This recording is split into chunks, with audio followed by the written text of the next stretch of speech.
Class हम start करते हैं। तो टुडेज टारगेट में हम क्या पढ़ेंगे। फर्स्ट टॉपिक रहेगा हमारा इलेक्ट्रिक डाइपोल और डाइपोल मोमेंट क्या होता है। सेकंड रहेगा electric field at any axial point of dipole. किसी भी डाइपोल के दो पॉइंट होते हैं, इक्वेटोरियल और एक्सियल, उसके बारे में हम स्टडी करेंगे।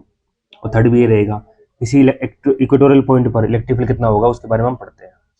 तो देखिए आज क्लास हम स्टार्ट करते हैं। फर्स्ट टॉपिक है इलेक्ट्रिक डाइपोल। इलेक्ट्रिक डाइपोल क्या होता है। इलेक्ट्रिक डाइपोल होता है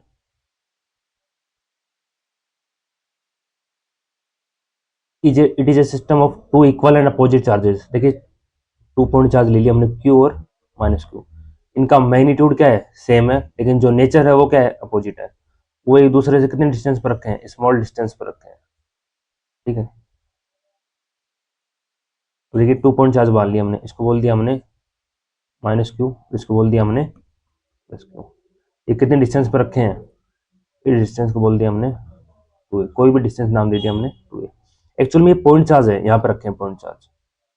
इसको बोल दिया माइनस क्यू और यहाँ पे ये रखा है, इसको बोल दिया हमने प्लस क्यू। इनकी डिस्टेंस कितनी है, यहाँ से यहाँ तक की 2a। इसका जो सेंटर पॉइंट है उसको बोलते हैं ओ, डाइपोल का मिड पॉइंट। इसकी यहाँ से डिस्टेंस हो गई ए, इसके यहाँ डिस्टेंस हो गई ए। तो इनकी टोटल डिस्टेंस कितनी होती है हमारे पास 2a। टोटल डिस्टेंस कितनी होगी 2a। यहाँ से लेकर यहाँ तक की कितनी होगी डिस्टेंस 2a। टोटल डिस्टेंस कितनी होगी इनकी 2a। तो 2 पॉइंट चार्ज है जिनका मैग्नीट्यूड क्या है, सेम है। वो लेकिन उनका नेचर क्या है, अपोजिट है। वो एक दूसरे से 2a डिस्टेंस पर रखे हैं। तो इस अरेंजमेंट को, इस सिस्टम को हम क्या बोलेंगे, इलेक्ट्रिक डाइपोल। डाई मतलब दो और पोल मतलब दो अपोजिट चार्जेस हैं। तो इसका मतलब क्या हुआ, दो चार्जेस हैं, 2 पॉइंट चार्ज है, वो अपोजिट नेचर में है। वो एक दूसरे से 2a डिस्टेंस पर रखे हैं। डिस्टेंस 2a क्यों मानी हमने, क्योंकि आगे हम थोड़ी कैलकुलेशन आती है हमारे पास। अगर इसको हम a मानेंगे, इसको हम a भी मान सकते हैं, कोई डाउट नहीं है।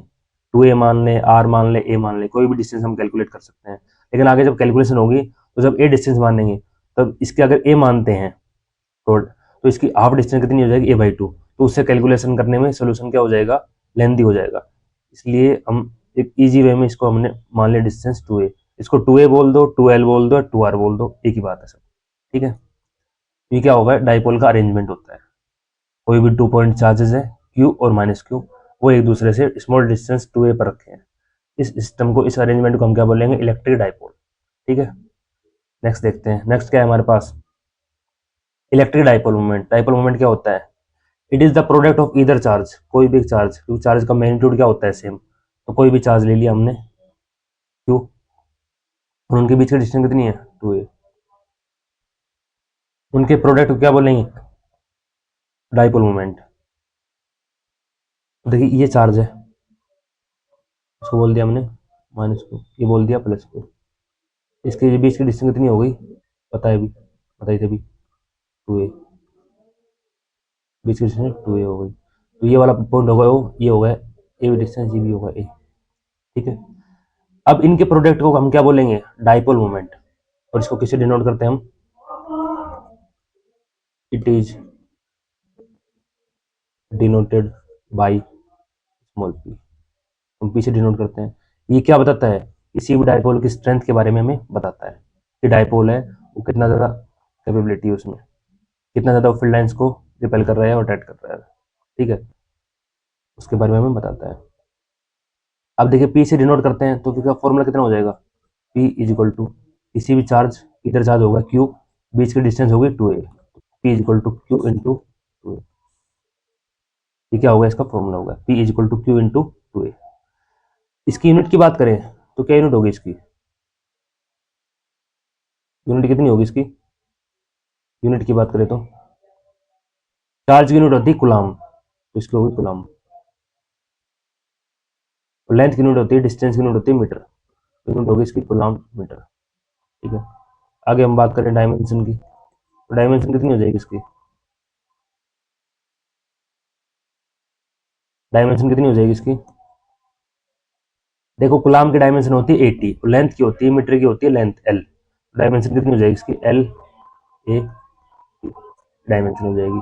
अब ये कैसी क्वांटिटी है, ये वेक्टर क्वांटिटी है। It is A vector quantity, vector quantity की डायरेक्शन कहाँ होगी, इसकी डायरेक्शन कहाँ होगी, केमिस्ट्री में हम पढ़ते हैं डाइपोल मोमेंट, इसकी डायरेक्शन होती है नेगेटिव चार्ज से पॉजिटिव चार्ज, नेगेटिव से पॉजिटिव चार्ज, तो इसकी डायरेक्शन हो जाएगी negative ion to positive ion, direction हो जाएगी इसकी नेगेटिव चार्ज से पॉजिटिव चार्ज। ये हम केमिस्ट्री में पढ़ते हैं डाइपोल मोमेंट, जिसमें हम पढ़ते हैं कि आयंस क्या कर रहे हैं, उसके डाइपोल मोमेंट की डायरेक्शन है नेगेटिव चार्ज से पॉजिटिव चार्ज की तरफ, ठीक है, तो नेगेटिव से पॉजिटिव। अगर इसके वेक्टर की बात करें, वेक्टर फॉर्म की, तो क्या लिखेंगे इसको, कि vector is equal to Q, तो क्या है स्केलर क्वांटिटी है, इस पर वेक्टर आएगा नहीं, डिस्टेंस पे क्या जाएगा, वेक्टर आ जाएगा, तो ये इसकी क्या हो गई, वेक्टर फॉर्म हो गई, क्या होगी इसकी, वेक्टर फॉर्म हो गई, इसकी होगी वेक्टर फॉर्म हो गई, ठीक है। तो डाइपोल मोमेंट क्या हुआ, किसी भी एक is it is the equal product of either charge और सेपरेशन बिटवीन देम, किसी भी एक चार्ज को क्यू मान लिया हमने और उनके बीच की डिस्टेंस होगी 2a, अगर उनको मल्टीप्लाई करें तो जो वैल्यू आएगी वो क्या होगी, डाइपोल मोमेंट, ठीक है। आगे देखते हैं नेक्स्ट टॉपिक, नेक्स्ट टॉपिक है हमारा electric field at any axial point of dipole. किसी भी डाइपोल के दो पॉइंट होते हैं, एक्सियल और इक्वेटोरियल। जैसे एक चार्ज मान लिया हमने यहाँ पर, ये चार्ज बोल दिया हमने, इसको बोल दिया -q, इससे 2a डिस्टेंस पे चार्ज रखा है दूसरा, ये सेंटर पॉइंट हो, इससे 2a डिस्टेंस रखा है दूसरा चार्ज, इसको बोल दिया हमने, ठीक है। ये डिस्टेंस हो गई a, तो ये वाली भी कितनी होगी a, ये वाली टोटल डिस्टेंस कितनी हो गई हमारे पास 2a, यहाँ से लेकर, अभी पढ़ा था हमने डाइपोल की लेंथ कितनी होती है 2a, तो हो गई। अब किसी डाइपोल के दो पॉइंट होते हैं, एक्सियल पॉइंट और इक्वेटोरियल पॉइंट। एक्सियल पॉइंट कौन सा होता है, जो इसकी एक्सिस के थ्रू होता है, इसके पैरेलल होता है। यहाँ कोई पॉइंट बोल दिया हमने P, इस पॉइंट पर हमें क्या निकालना है, इलेक्ट्रिक फील्ड निकालना है, तो हमने इस पॉइंट की डिस्टेंस इसके सेंटर पॉइंट से मान लिया हमने r, कि डाइपोल के सेंटर पॉइंट O से इसकी जो डिस्टेंस है वो कितनी है, r बोल दिया हमने। जब ये r हो गई तो इसके पॉजिटिव चार्ज से कितनी होगी यहाँ से यहाँ तक, अब देखो O से लेकर तक यहाँ तक डिस्टेंस है r, तो अगर r में से a हम घटा दें, सबट्रैक्ट कर दें, तो ये वाली वैल्यू आ जाएगी, ये वाली कितनी आ जाएगी, तो r माइनस ये वाली लेंथ आ जाएगी। पॉजिटिव चार्ज से पी पॉइंट कितने डिस्टेंस पर है, r माइनस ए। अगर नेगेटिव चार्ज की बात करें, तो अगर इसी लेंथ r में अगर a हम ऐड कर दें तो क्या आ जाएगी, टोटल लेंथ आ जाएगी, तो यहाँ से डिस्टेंस कितनी हो जाएगी इसकी, r plus a, r plus a. जो नेगेटिव चार्ज है वो कितने डिस्टेंस पर रखा है, r प्लस ए पर, और पॉजिटिव कहाँ रखा है, r माइनस ए पर। अब कैलकुलेट करते हैं इलेक्ट्रिक फील्ड। अब देखिए, सबसे पहले कैलकुलेट करते हैं इलेक्ट्रिक फील्ड नेगेटिव चार्ज के लिए, और minus Q charge,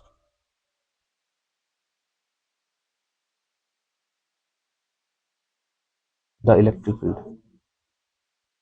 the electric field कितना होगा। लास्ट क्लास में हमें पढ़ा था कि किसी पॉइंट चार्ज के लिए इलेक्ट्रिक फील्ड कितना होता है, K Q by R square. तो इसके लिए बोल दे E one is equal to k, charge कितना है माइनस क्यू, डिस्टेंस कितनी है माइनस क्यू से लेकर पी पॉइंट तक की, आर प्लस ए, तो इसकी डिस्टेंस बोल दी हमने आर प्लस ए का स्क्वायर था, हमने पढ़ा था पॉइंट चार्ज के लिए, तो कितनी वैल्यू हो जाएगी इसकी, E one is equal to minus के Q divide by r plus ए का इक्वेशन, ये हो गई वैल्यू। अब अगर पॉजिटिव चार्ज की बात करें, 4 + q चार्ज, और प्लस क्यू चार्ज के लिए कितनी होगी इलेक्ट्रिक फील्ड, कितना होगा, इसको ई टू बोल दिया हमने, वैल्यू कितनी है इसकी, के चार्ज क्यू, इसकी डिस्टेंस कितनी है आर माइनस ए, तो आर माइनस ए का स्क्वायर, इक्वेशन बोल दी।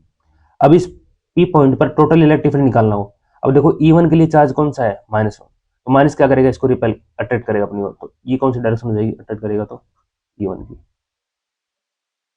ई वन इधर है, और ई टू क्या है पॉजिटिव चार्ज के लिए, तो पॉजिटिव क्या करेगा, इसको रिपेल करेगा इस पॉइंट में, मतलब डायरेक्शन कैसी होगी इसकी, आउटवर्ड होगी, आउटवर्ड होगी तो कैसे होगी, इधर डायरेक्शन हो जाएगी ई टू, इसी डायरेक्शन हो जाएगी ई टू, ठीक है। अब इस पी पॉइंट पर टोटल इलेक्ट्रिक फील्ड निकालना हो, तो दोनों पॉइंट क्या कर देते हैं, एड ऑन कर देते हैं, the net electric field eight point P कितना हो जाएगा ई एक्सियल पॉइंट पे निकाल रहे हैं तो इसको हमने नाम दे दिया ई एक्सियल। कितना हो जाएगा E one plus equation from equation 1 2 and 3 से वैल्यू पुट करेंगे इसमें तो कितनी वैल्यू हो जाएगी ई एक्सियल। ई वन की वैल्यू कितनी थी माइनस के क्यू अपॉन आर प्लस ए का whole square plus E two value कितनी थी K Q upon R minus ए का होल स्क्वायर। अब इसमें क्या कॉमन आ रहा है ई एक्सियल में के क्यू कॉमन आ रहा है तो के क्यू क्या लिख दिया हमने कॉमन लिख दिया। अंदर क्या बच गया अंदर क्या बच गया हमारे पास 1/r माइनस ए का whole square minus 1/r plus ए का होल स्क्वायर ये बच गया। ठीक है तो कितनी वैल्यू हो जाएगी इलेक्ट्रिक फील्ड की ई एक्सियल पॉइंट ई एक्स का मतलब है एक्सियल पॉइंट तो के क्यू इसका एल्शियम ले लिया हमने। एल्शियम कितना है इसका आर माइनस ए का होल स्क्वायर आर प्लस ए का होल स्क्वायर। अब देखो ये इससे कैंसिल आउट हो जाएगा क्या बचेगा r plus a r plus ए का होल स्क्वायर माइनस ये इससे कैंसिल आउट हो जाएगा प्लस प्लस से क्या बचेगा आर माइनस ए का होल स्क्वायर ऊपर वन से मल्टीप्लाई होगा तो आर माइनस ए का होल स्क्वायर ये वैल्यू बचेगी हमारे पास। अब इसको आगे सोल्व करते हैं। यहाँ पर ई एक्सियल आ जाएगा के क्यू क्या आ जाएगा ई एक्सियल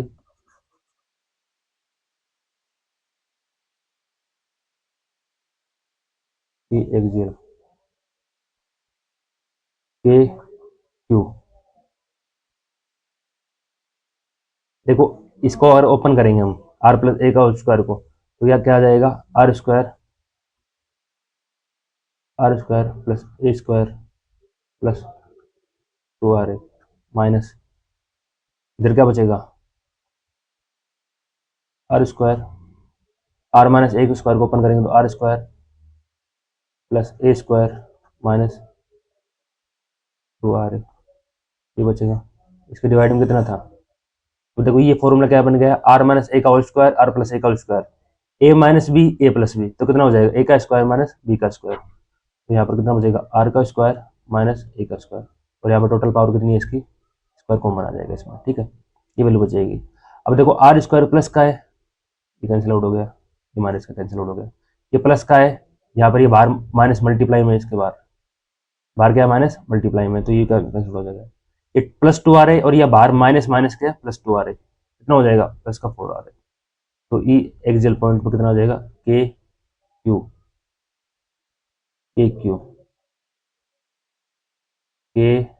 कितना हो जाएगा 4r डिवाइड बाई आर का स्क्वायर माइनस ए का स्क्वायर का होल स्क्वायर ये आ जाएगा। बाहर क्या था देखो यहाँ बाहर माइनस था ये सारे मल्टीप्लाई हो गए ये माइनस का तो माइनस माइनस क्या हो गया प्लस हो गया। ठीक है तो ई एक्सियल पॉइंट बात करें हम तो देखो 4 है इसमें 2 कॉमन ले लिया हमने बाहर 2 ए क्यू को अंदर मल्टीप्लाई करते हैं क्यू इंटू 2 ए अंदर बच गया R square minus A square की पावर 2। अब पी क्या होता है डाइपोल मोमेंट होता है हमारे पास क्यू इंटू 2 ये होता है और जो आर है डाइपोल की जो लेंथ हमने कंसिडर की है आर वो क्या है ए से क्या है ग्रेटर देन है तो ए से ग्रेटर देन तो आर स्क्वायर भी क्या होगा ए से ग्रेटर देन होगा तो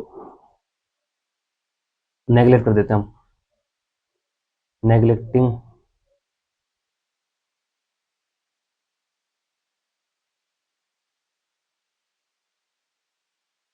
नेगलेक्टिंग ए स्क्वायर क्या कर देते हैं नेगलेक्ट कर देते हैं नेगलेक्ट कर देते हैं तो क्या वैल्यू आएगी ये क्या हो जाएगा देखो क्यू इंटू 2 की जगह क्या आ जाएगा पी तो ई इक्वल टू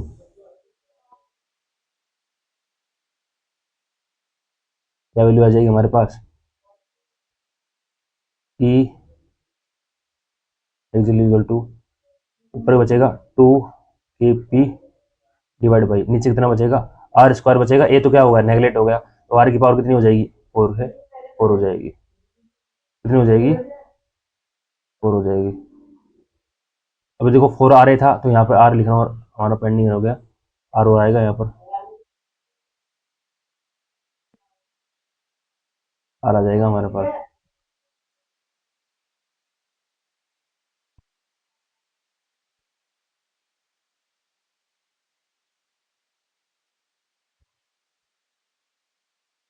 आर आ जाएगा।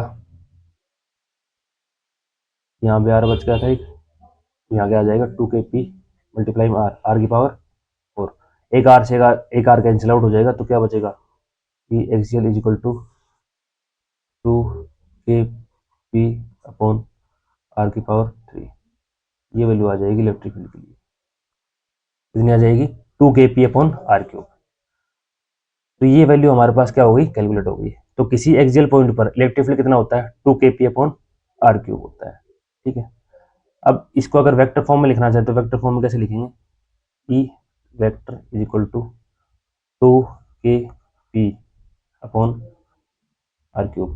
अब देखो, अगर डायग्राम की बात करें तो डाइपोल मोमेंट की डायरेक्शन कहाँ होगी, इसमें नेगेटिव टू पॉजिटिव होगी। डाइपोल मोमेंट किधर होगा, नेगेटिव टू पॉजिटिव होगा। और यहाँ पर E1 क्या है, E1 की लेंथ क्या है, ज्यादा है, आर प्लस है, और E2 की लेंथ क्या है, कम है। तो जिसमें लेंथ कम होगी, आर स्क्वायर कम होगा, उसमें इलेक्ट्रिक फील्ड क्या होगा, ज्यादा। तो E2 की डायरेक्शन क्या होगी, डोमिनेट करेगी, E1 क्या होगा, कम होगा। तो टोटल इलेक्ट्रिक फील्ड कहाँ होगा, इधर ही होगा electric field, net electric field. ये जो इलेक्ट्रिक फील्ड होगा वो किधर होगा, एक्सियल पॉइंट से होगा। तो इन दोनों डायरेक्शन क्या होगी, डाइपोल मोमेंट की और एक्सियल पॉइंट की सेम होगी डायरेक्शन। तो यहाँ बाहर क्या आ जाएगा, ठीक है, क्या होगा इसकी वेक्टर फॉर्म। तो किसी एक्सियल पॉइंट पर इलेक्ट्रिक फील्ड कितना होता है, 2kp अपॉन आर क्यूब। अगर वेक्टर फॉर्म लिखेंगे तो पी कैप से क्या हो जाएगा, मल्टीप्लाई हो जाएगा एक्चुअल में, और फॉर्मूला कितना होता है, 2kp अपॉन आर क्यूब। ठीक है, नेक्स्ट देखते हैं, नेक्स्ट टॉपिक क्या है। नेक्स्ट टॉपिक हमारे पास electric field at any equatorial point of dipole. Equatorial point मान लिया हमने, जैसे चार्ज मान लिया हमने,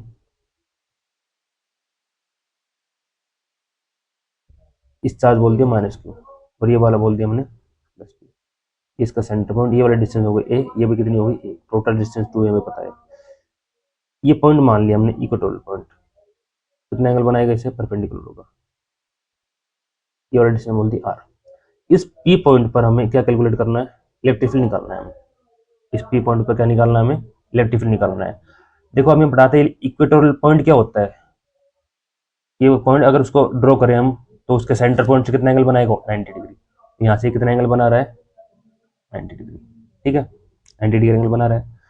तो इस पॉइंट पर क्या कैलकुलेट करना है, हमें इलेक्ट्रिक फील्ड कैलकुलेट करना है। हमें इलेक्ट्रिक फील्ड कैलकुलेट करना है, तो हम सेम वही केस करेंगे, पहले माइनस क्यू के लिए निकालेंगे। अब माइनस क्यू चार्ज है, इसके लिए निकालेंगे। अभी माइनस है तो क्या करेगा, इसको अट्रैक्ट करेगा, तो इसकी डायरेक्शन हो जाएगी इनवर्ड। इसके लिए इलेक्ट्रिक फील्ड कितना होगा, E1। इसको बोल दिया हमने,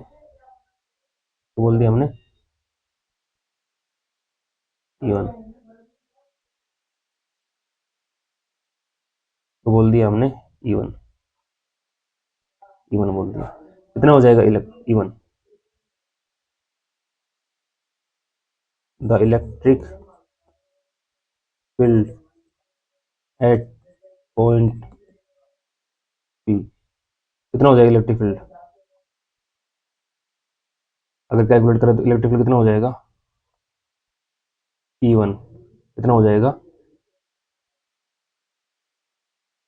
अगर केवल मैग्नीट्यूड ले लें, डायरेक्शन नहीं लेंगे, तो कितना हो जाएगा, ये वाली डिस्टेंस कितनी होगी, मान लो हमने कितने एंगल बना रहे, थीटा एंगल बना रहा है, तो ये कितनी वैल्यू कितनी हो गई, ये वाली अगर वैल्यू हम इलेक्ट्रिक फील्ड माने हम, तो ये वाली लेंथ कितनी होगी, एक राइट एंगल ट्राइंगल से आर स्क्वायर प्लस ए का स्क्वायर, ये वैल्यू हो गई, तो इलेक्ट्रिक फील्ड कितना होगा, E1 हो गया।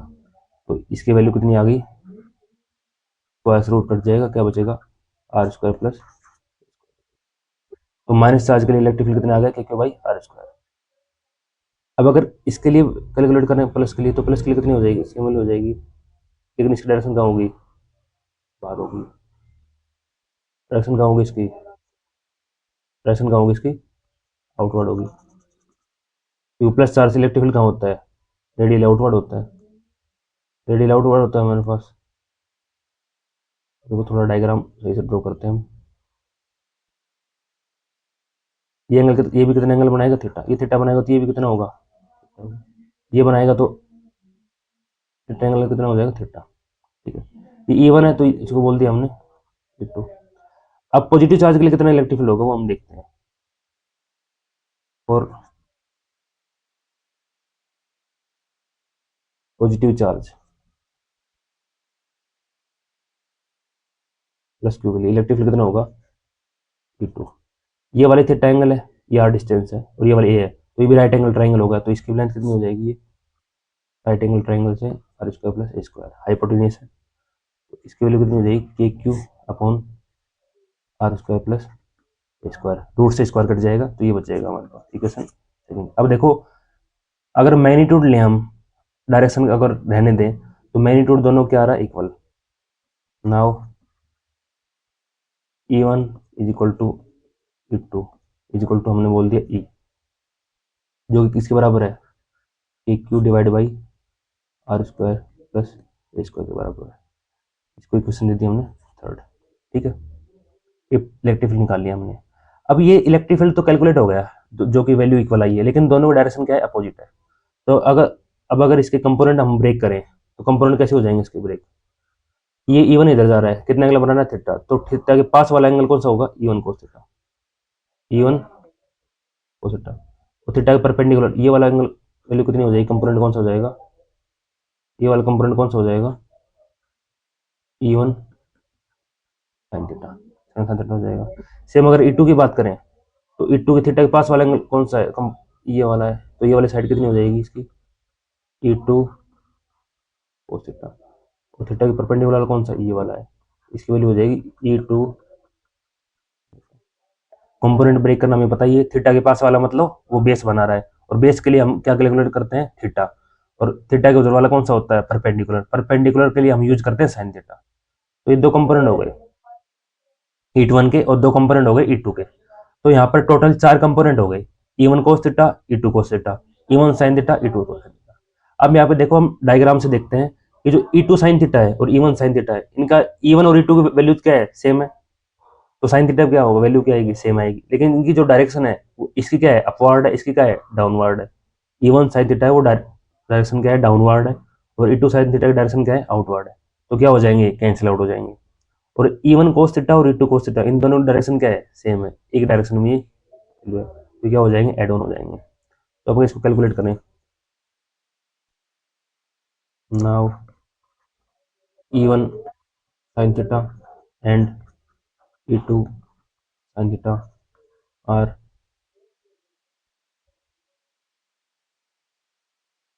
vanished due to opposite direction,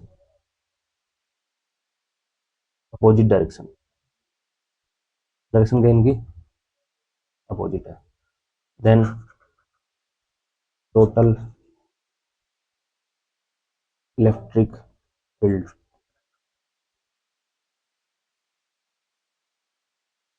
कौन से पॉइंट पे होगा, एट पॉइंट पी, कितना हो जाएगा, इक्वेटोरियल की बात हो रही है तो इसको हम डिनोट करेंगे ई इक्यू, इक्यू मतलब इक्वेटोरियल, कितना हो जाएगा, E1 cos theta plus E2 cos theta. E1 और E2 की वैल्यू हमने सेम देखी है तो इसको बोल दिया हमने E माना था हमने, E, तो इसको भी E cos थीटा, अभी पीछे हमने सेम माना था इक्वेशन थर्ड से, कितना हो जाएगा 2E cos थीटा। ठीक है, अब 2E, E की वैल्यू कितनी थी हमारे पास इक्वेशन थर्ड से, a q upon are square plus A square, E की जगह गया a q upon are square plus A square आ गया। अब अगर कोस थीटा की बात करें तो डायग्राम में देखो कोई भी ट्राइंगल ले लेते हैं हम, ये ट्राइंगल ले लिया हमने, तो इसमें कोस थीटा की वैल्यू कितनी होगी, कोस थीटा क्या होता है, बेस अपॉन हाइपोटेनियस, तो अगर ये थीटा एंगल है, ये वाला कितना है, थीटा एंगल है, और ये वाला कौन सा एंगल है, परपेंडिकुलर है, तो ये वाली लेंथ कितनी होगी, ए क्या हो गया इसका, बेस हो गया, ए क्या हो गया इसका, बेस हो गया, और हाइपोटेनस कितना होगा इसका, ये वाली कितनी होगी इसकी, हाइपोटेनस हो गया R root R square plus ए स्क्वायर। देखो ये वाली वैल्यू कितनी होगी, इसका हाइपोटेनस हो गया, और ये वाली वैल्यू कितनी होगी इसकी, बेस हो गया, ये वैल्यू कितनी होगी इसकी, बेस हो गया। ठीक है, अब इसको अगर कंटिन्यू करें तो देखते हैं हम कोस थीटा कितना हो जाएगा, बेस अपॉन हाइपोटेनस। बेस कितना है इसका, ए, बेस कितना है इसका, ए, बेस है ए, और हाइपोटेनस कितना है इसका, रूट आर स्क्वायर प्लस ए स्क्वायर। अब इसको मल्टीप्लाई करें तो कैसे मल्टीप्लाई करेंगे इसको, E equatorial is equal to, देखो के तो एज इट इज रहने दिया, क्यू को अंदर मल्टीप्लाई कर दिया हमने, क्यू को क्या किया हमने, अंदर मल्टीप्लाई कर दिया, तो क्यू और टू को एक साथ लिख दिया, टू ए। ठीक है, अब इसकी पावर यहाँ पर कितनी है, वन, यहाँ पर कितनी है, हाफ है, टोटल कितनी हो जाएगी, R square plus A square, one and half add करूँ कितना हो जाएगी, 3/2।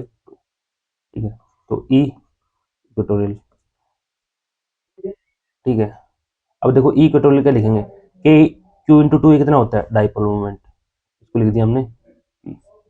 अब आर स्क्वायर ए स्क्वायर, अब यहाँ पर देखते हैं हम, तो आर है वो क्या होता है, ग्रेटर देन ए से है, और लेंथ भी क्या होगी इसकी, ग्रेटर देन ए होगी, तो ए को क्या कर दिया हमने, नेगलेक्ट कर दिया, इसको नेगलेक्ट किया तो यहाँ कितना बचा, आर स्क्वायर, और पावर कितनी है इसकी, 3/2 पावर है इसकी, तो क्या हो जाएगा हमारे पास, हो जाएगा ई